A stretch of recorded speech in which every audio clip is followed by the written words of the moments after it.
खरं म्हणजे प्रामुख्यानं आपण जो प्रश्न विचारलेला आहे, शेतकऱ्यांना परवडणारी जी मुख्य नगदी पिकं आहेत ती बहुसंख्य बीड जिल्ह्यामध्ये येणारी सोयाबीन, कापूस आणि त्यानंतर येणारा ऊस आणि तूर आहेत। या 10 वर्षापूर्वी या ठिकाणी विद्यमान मुख्यमंत्री महोदय असणारे आणि या जिल्ह्याच्या मंत्री महोदय असणाऱ्या पंकजाताई आणि देवेंद्र फडणवीस आणि पाशा पटेलजी यांनी या मराठवाड्याच्या गावागावामध्ये जाऊन हा जो युवा शेतकऱ्यांचा जो काही मोर्चा आज जी मागणी करतोय तीच मागणी प्रामुख्यानं त्यांनी दिंडीच्या मार्फत केलेली होती।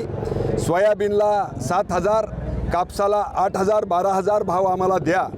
विद्यमान त्यावेळेसचे विरोधी पक्षनेते असणारे आणि आजचे मुख्यमंत्री महोदय सत्तेमध्ये आहेत। खरं म्हणजे हा हमीभाव घोषित झालेला असताना सुद्धा हे केंद्रातलं आणि राज्याचं सरकार ज्या भारतीय जनता पार्टीच्या नेतृत्वाखालचं आहे ह्यांनी केलेल्या जाहीरनाम्यातल्या निवेदनानुसार केलेल्या मागणीनुसार खरं म्हणजे आता सत्ता असताना हा भाव देणं अपेक्षित आहे, परंतु आत्ताचे खरेदी केंद्र ज्या पद्धतीनं सुरू केलेली आहेत यामध्ये हमीभावाचा पैसा शेतकऱ्यांना देण्यापेक्षा त्यांना या अटी शर्तीमधून दूर ठेवण्याचं षडयंत्र या ठिकाणची खरी भावाची जी काही केंद्र आहेत ही जी हमीभाव खरेदी केंद्राच्या माध्यमातून सरकार करत आहे ही खऱ्या अर्थानं या शेतकऱ्यांमध्ये चीड निर्माण करणारी आहे। आणि म्हणून या मोर्चाच्या ज्या विविध मागण्या आहेत त्यामधली प्रमुख मागणी आहे की आत्ता जी काही कापूस आणि सोयाबीन आमचं खरेदी केलं चाललेलं आहे याच्यामध्ये ज्या जाचक अटी आहेत ज्याची गरज नाही आहे, एका बाजूला तुम्ही हजारो लाखो कोटी रुपये हे OTP आधार बेस तुम्ही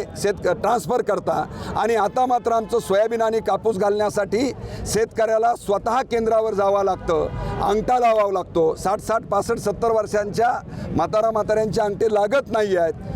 कामासाठी विस्थापित झालेल्या 2-2.5-3 एकर शेतकऱ्यांना आपलं 10, 15, 20 क्विंटल सोयाबीन आणि 15-20 क्विंटल कापूस घालण्यासाठी 2-2, 4-4 दिवस केंद्रावरती राहावं लागतं आहे। ही बाब खऱ्या अर्थानं या मोर्चामध्ये चीड आणणारी होती, म्हणून हे शेतकरी एकत्र आलेली आहे की सरकारनं हे जे काही नाटक लावलेलं आहे हमीभावी केंद्राचं हे बंद करून खऱ्याखुऱ्या शेतकऱ्यांचं हमीभावानं सोयाबीन आणि कापूस खरेदी करावा ही मागणी घेऊन हे शेतकरी आज रस्त्यावरती आलेली आहेत। हक्कासाठी आज या खरीप हंगामातील कापूस आणि सोयाबीनला 7,000 रुपये आणि कापसाला 12,000 रुपये आणि तुरीला 12,000 रुपये किमान आधारभूत किंमत द्यावी या मागणीसाठी आज जात, धर्म, पक्ष, पंथ भेद सोडून सर्व शेतकरी संघटना, शेतकऱ्यांच्या समविचारी पक्ष या ठिकाणी एकत्र झालेले आहेत। हा मोर्चा जरी प्रातिनिधिक असला तरी हा मोर्चा लक्षवेधी आहे। सरकारनं या मागण्याकडे दुर्लक्ष करून चालणार नाही। शेतकऱ्यांना किमान आधारभूत किंमत तरी द्यावी। या जिल्ह्यामध्ये 3.5 लाख क्विंटलवर सोयाबीन कमी दरामध्ये खरेदी केल्याची कबुली बाजार समितीच्या सचिवांनी दिली। त्याचा फरक सरकारनं शेतकऱ्यांच्या खात्यामध्ये जमा करावा।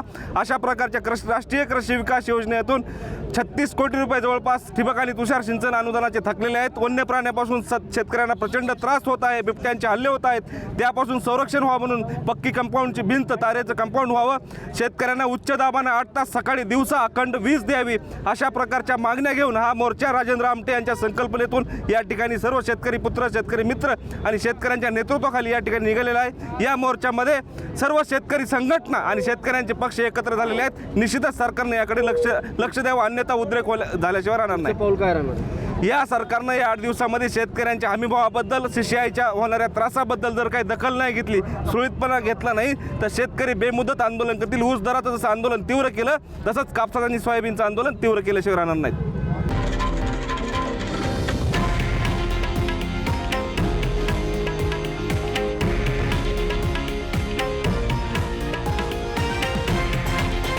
हे आहे देशातील नंबर 1 न्यूज नेटवर्क आणि आपण पाहत आहात TV9 मराठी, एकमेव।